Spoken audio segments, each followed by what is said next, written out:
So ito guys, ito yung mga latest brand ngayon, Joson. So model niya is Moonmax.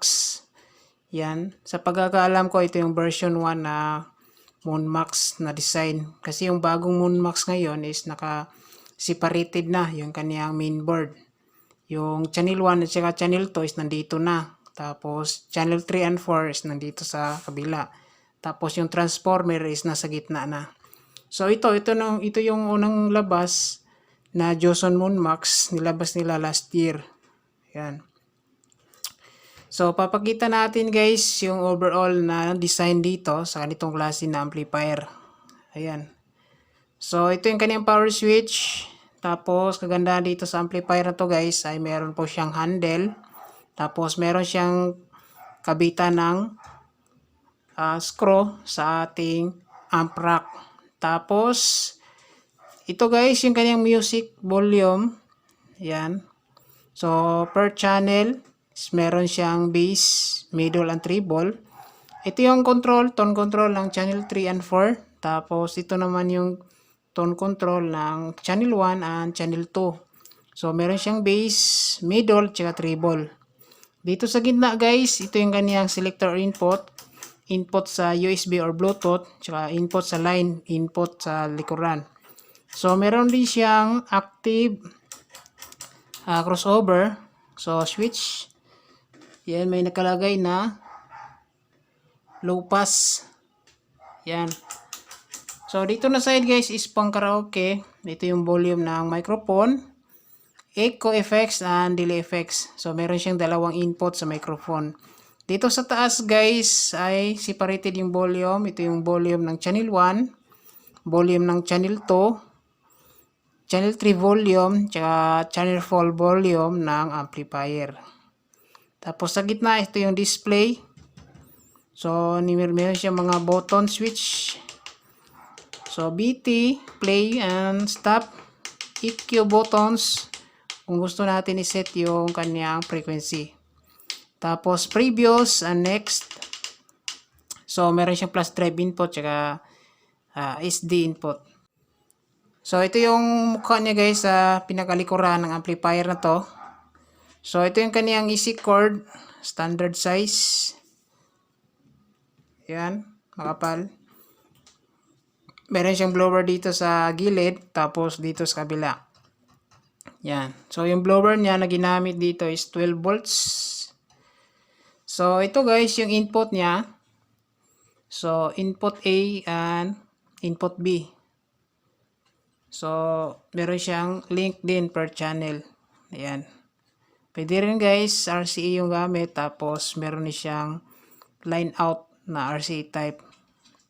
So, sa kanyang output guys, meron siyang channel 1, channel 2, channel 3, and channel 4. Yung gamit nila dito is binding post terminal. Tapos, meron din siyang bridge output. So, yung kanyang gamit sa bridge output guys ay speak on terminal. So, pwede tayo mag-bridge sa channel 1 and 2, tsaka channel 3 and channel 4. So, dito naman tayo guys sa kaniyang laman. Makikita natin is dalawa yung kaniyang transformer. Ayan. So, ito yung channel 1 and channel 2 transformer supply. Tapos, channel 1 and channel 2 na transformer supply. So, sisilipin muna natin guys kung anong or ilang volts yung kaniyang transformer. Ayan. Makikita natin guys yung kaniyang nakalagay dito sa kaniyang transformer ay 55 volts. So, meron siyang Moonmax na modelo sa kaniyang sticker. So, 55 volts yung kaniyang transformer. Yung nagsusupply sa pinaka-amplifier. Itong isa guys, i-check din natin kung parehas lang ba sila ng voltahe. So dito guys, nasa ilalim. So 55 volts. So hindi natin masilip kasi nasa ilalim na. Yan. So same sila guys ng volts. 55 volts yung output. So, per transformer is meron po silang individual na filter. Yan. So itong transformer ito guys, patungo yan dito sa diode. So dalawang diode oh.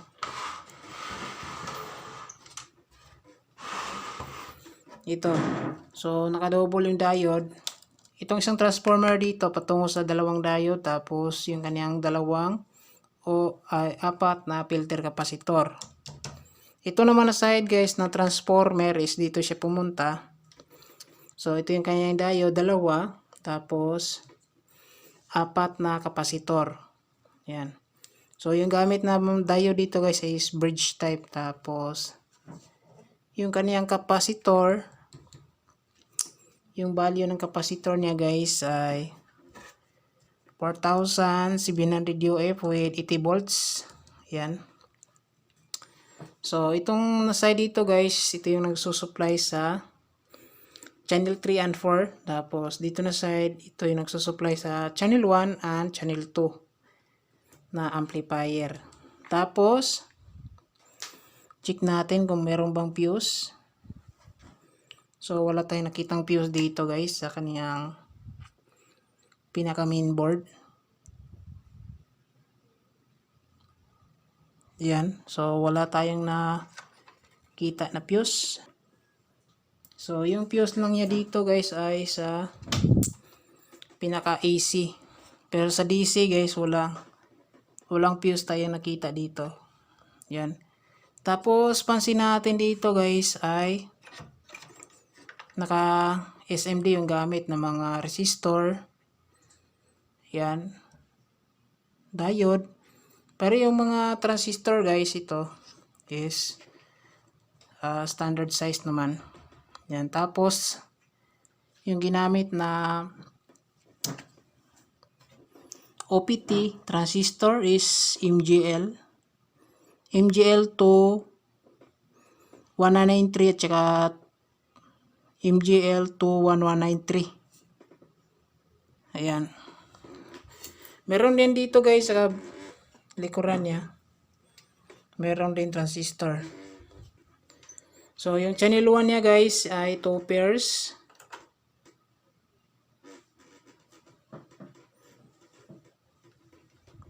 Yan, 2 pairs sa channel 1. 2 pairs sa channel 2, 2 pairs sa channel 3, tsaka 2 pairs sa channel 4. Yan. So, nandito yung ibang transistor nasa likuran. Yan. So, 8 pieces, tsaka 8 pieces dito sa likuran ay 16 pieces lahat yung ganiyang MGL power transistors. Tapos, yung ganiyang per channel guys, meron siyang individual na relay. Yan. Tapos yung parts na ginamit dito sa relay is mga SMD guys. Yan, na transistor, resistor. Yan. Tapos meron din siyang blower guys sa loob oh. So ito yung papunta dito sa labas. So yung init niya is hindi magtatagal sa loob. Direct na sa palabas kasi meron siyang blower sa loob. Tapos dito sa kanyang tone control guys is naka SMD na rin. Ayan. So maliliit na pyesa yung ginamit. So overall guys, yan yung laman ng Joson Moon Max na 4 channel amplifier. So siksik ng laman guys no. Yan, full pack yung laman. Naka dual transformer, separated transformer, galing channel 1 tsaka channel 2. Isang supply, channel 3 and channel 4 is isang supply. Kaya siya dalawang transformer. Yan. So, sa harap is unique yung aning design, no? Parang power amp design. Pero integrated amp siya guys kasi meron siyang tone control tsaka ito, Bluetooth and flash drive input. So, next video guys, try natin may gawa. Baka makuha natin. So, kung meron mang sunog yung parts, lalong-lalo na sa mga SMD, is meron naman siyang value sa kanyang mainboard. I-check na lang natin guys kung anong value sa mainboard. So, abangan nyo lang guys, baka makuha natin. Titesting natin itong klase na amplifier. So, yan lang guys yung video natin. Maraming salamat. God bless. Ingat tayong lahat.